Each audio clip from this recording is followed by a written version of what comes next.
Bonjour à tous, bonjour la famille, bonjour frères et sœurs.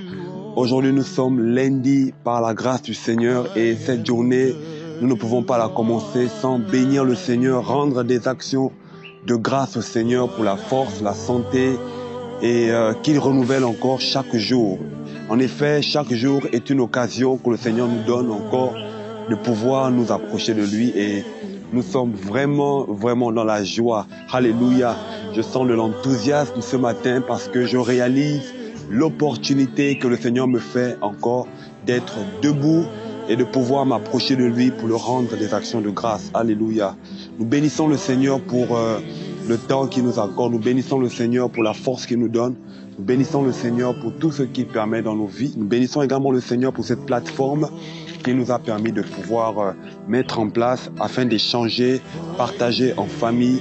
Voilà, et nous voulons ce matin faire une petite synthèse par rapport au temps que nous avons passé, notamment la semaine dernière, sur l'état de l'homme et sa restauration. Nous avons vu pendant toute la semaine dernière que l'homme a été déchu de la grâce du Seigneur à cause du péché originel, à cause du péché d'Adam et Ève.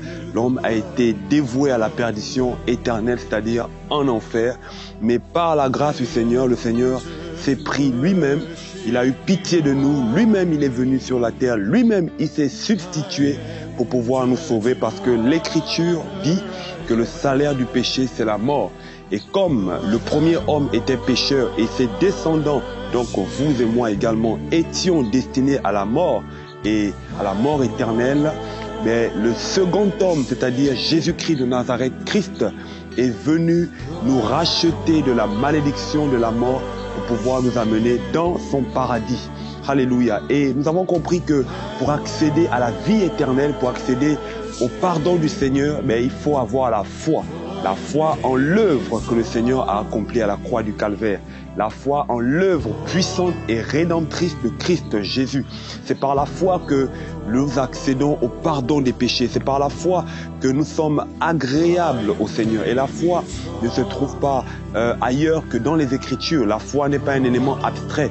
La foi est quelque chose de concret. La foi est basée, soutenue par la parole du Seigneur. Alléluia. Et cette foi nous amène à croire que quelqu'un est mort pour nous, quelqu'un a été cloué sur le poteau de la croix un jour à Jérusalem, n'est-ce pas, sur un mont que l'on appelait Golgotha. Cet homme, c'est Jésus-Christ de Nazareth, lui qui n'a pas connu le péché, qui s'est fait péché pour nous. Nous avons compris ces choses, que la restauration de l'homme, notre restauration passe par la foi en l'œuvre que Jésus-Christ de Nazareth a accomplie pour toi et moi. C'est pourquoi aujourd'hui nous n'avons plus de quoi craindre parce que quelqu'un a porté nos péchés à la croix du Calvaire. Mais pour pouvoir bénéficier de cela, il faut croire en lui, il faut se soumettre et lui donner toute notre vie. Nous bénissons le Seigneur pour cela et nous le rendons toute la gloire. Alléluia.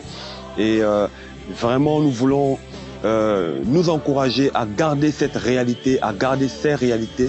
Alors lorsqu'on parle de donner sa vie au Seigneur, lorsqu'on parle de suivre le Seigneur, lorsqu'on parle de se convertir au Seigneur, il est question de tourner son cœur vers le poteau de la croix, vers le Seigneur Yeshua qui s'est substitué pour toi et moi.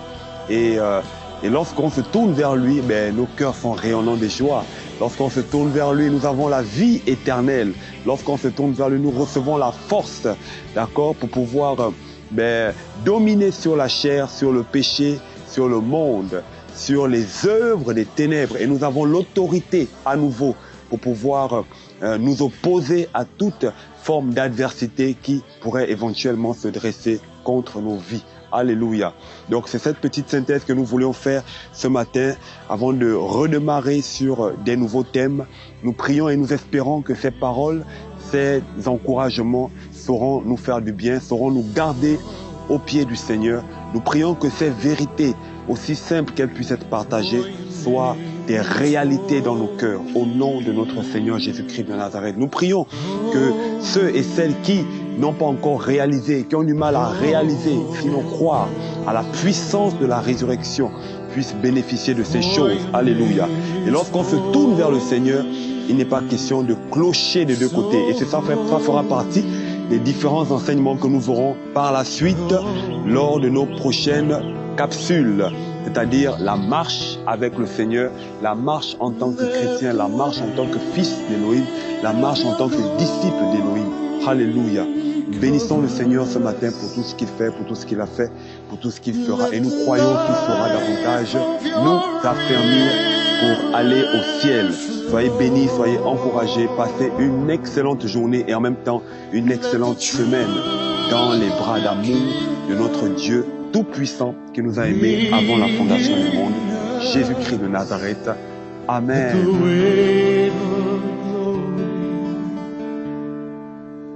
Let the weight of your glory fall. Let the weight of your glory